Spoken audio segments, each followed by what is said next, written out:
조가제TV 시청자 여러분 안녕하십니까? 저는 조가제닷컴의 조세별입니다. 2025년 11월 10일 오후 1시입니다. 대장동 사건에 대한 검찰의 항소폭이 있을 수 없는 일이죠. 이번 사건은 대장동 항소폭이 외압 사건으로 불러야 할 겁니다. 외압을 누가 행사했을까요?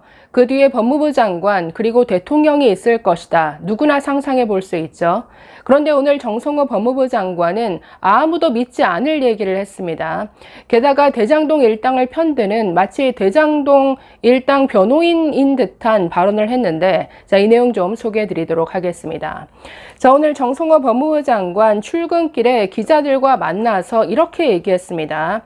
이번 사건은 성공한 수사, 성공한 재판이었다라고 평가하면서 이번 대장동 관련 사건은 통상적인 기준에 비춰봤을 때 검찰이 구형한 양보다 더 많은 형을 선고받았고 통상적인 검찰의 항소 기준인 양형 기준보다도 초과한 형을 선고받았다. 구형보다 높은 형이 선고되어서 항소를 하지 않아도 문제되지 않는다고 판단했다. 이렇게 말했는데 아니 이 판단을 왜 당신이 합니까?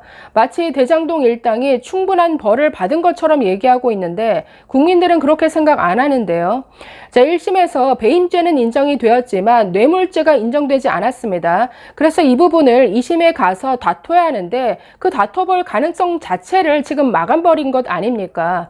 그래서 뇌물죄는 무죄가 난 겁니다. 이렇게 되면 뇌물을 받은 혐의로 기소되어 있는 재판받고 있는 정진상에 대해서 뇌물죄로 처벌할 수 없게 만들어버린 것이죠.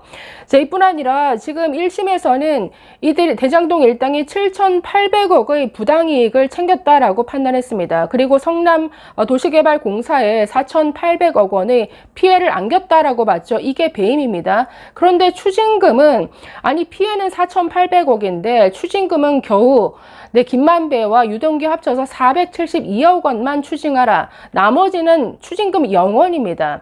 아니 추징금이 겨우 472억 원이다. 그러면 이들이 챙긴 약 7,400억 원 상당의 이익을 그냥 이들 뱃속으로 넣어주라는 이런 판단인데 이거 2심 가서 다퉜어야죠. 이것도 지금 막아버린 것 아닙니까? 그런데 이에 대해서 정성호 장관 또 뭐라고 하냐면 7천억 원을 받지 못하게 만들었다는 것은 전혀 사실이 아니다. 한동훈 전 장관이 이에 대해서 굉장히 비판을 했는데 아니 한동훈 장관을 향해서 법무부 장관으로 할 수 있는 이야기인지 납득이 안 된다라고 비판하면서 지금 정성호 장관 이렇게 말하는 겁니다. 항소 포기로 이 사건 범죄 수익 몰수 추징을 할 수 없다는 건 사실이 아니다. 이 사건 피해자로 규정된 성남도시개발공사가 민사소송을 진행 중이다. 일부에서 언급하는 7천억 원은 전체 수익을 지칭하며 확정되지 않은 부분이다. 이것도 대장동 일당 편드는 얘기죠. 아니 형사소송에서 지금 7,400억 원의 부당이익을 챙겼으나 추징금을 굉장히 낮춰 잡았죠. 형사사건에 영향을 받는 게 민사소송이죠. 그런데 민사소송 하고 있으니까 이거 받을 수 있을 것이다. 아니 그러면 정성호 장관 이거 다 받아올 건가요?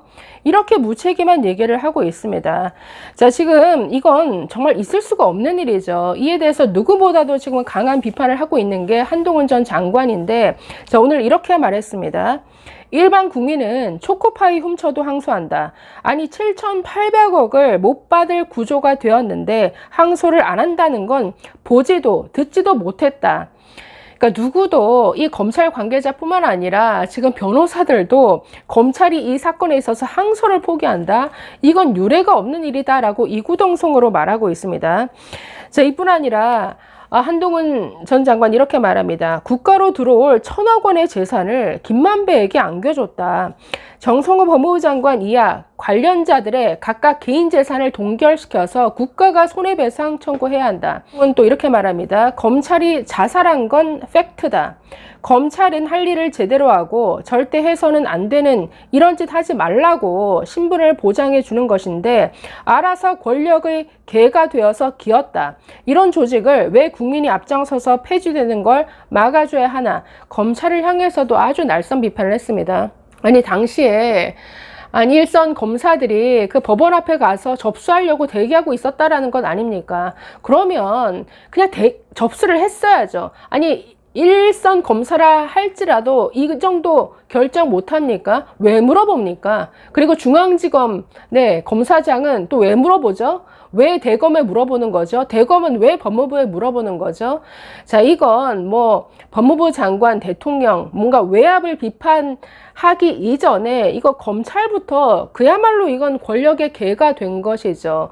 이거 자신들의 정말 그동안 이 수사해온 게 아까워서라도 더 추징금 물리고 뇌물죄에 대해서도 확실하게 유죄받겠다 이런 의지 없었습니까? 자, 그러니 이런 비판에 정말 검찰 할 말 없는 거죠.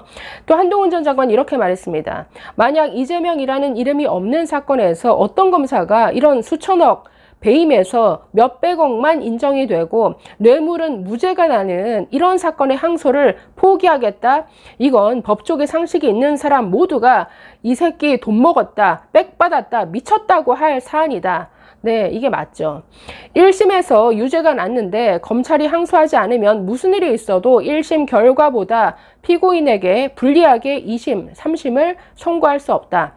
김만배가 2심에서 7,800억을 다 해먹은 게 맞다고 자백해도 형량이 늘어나지 않고 473억 이상을 이 사람으로부터 뺏을 수 없는 것이다. 이 사건은 과거 조국 사태보다 100배 더 심하다. 그때는 문재인 대통령이 자기 측근이었던 조국을 봐주고 싶어 한 것인데 이건 이재명 대통령이 직접 관련된 공범 사건에 개입한 것이다. 차원이 다른 얘기다라고 했습니다. 자, 이게 검찰이 이런 결정을 내리기까지 법무부 장관, 대통령의 외압이 있었을 것이다. 누구나 이렇게 상상을 할 수밖에 없죠. 이재명 대통령과 관련된 사안 아닙니까? 정진상이 뇌물을 받았다 인정이 되면 이걸 보고받은 이재명 대통령에 대한 판단이 어떻게 나올지 모르는 이런 사안이죠.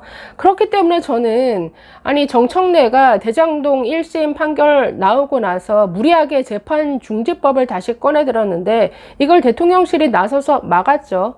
이런 큰 그림이 있었기 때문에 막았구나.